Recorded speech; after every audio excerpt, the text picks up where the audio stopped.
দক্ষিণ চব্বিশ পরগনা জেলার বারুইপুরের মাদারহাট গ্রাম পঞ্চায়েতের টগরবেড়িয়া এলাকার দুদিন আগে এক যুবককে ছুরি দিয়ে কুপিয়ে খুন করেছিল। সেই যুবকের বাড়ি সোনারপুর থানার অন্তর্গত কালিকাপুর এলাকায়। যুবকের নাম শুভঙ্কর মণ্ডল।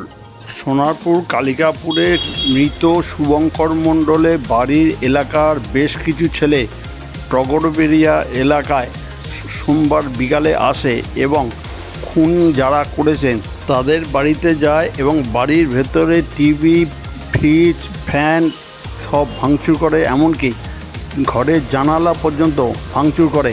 স্থানীয় সূত্রে খবর, কালিকাপুরের ছেলেরা যখন বাড়ি যায় তখন ওই এলাকার এক ব্যক্তিকে তুলে নিয়ে যায় এবং বাড়ি ভাঙচুর করে সব নন্নবন্ন করে দিয়ে যায়।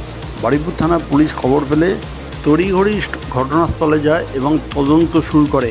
টগরবেড়িয়া এলাকার সোমবার বিকালে এই ঘটনায় আতঙ্কে আছেন। তারা চাইছে তাদের নিরাপত্তার জন্য ব্যবস্থা করতে পুলিশ। এই খবর আপনারা দেখছেন একমাত্র খবর 48 ঘন্টার পর্দায়। এই চ্যানেলটিকে এখনও যারা সাবস্ক্রাইব করেননি এখনই সাবস্ক্রাইব করুন, পাশে বেল আইকনটি আছে তা প্রেস করুন।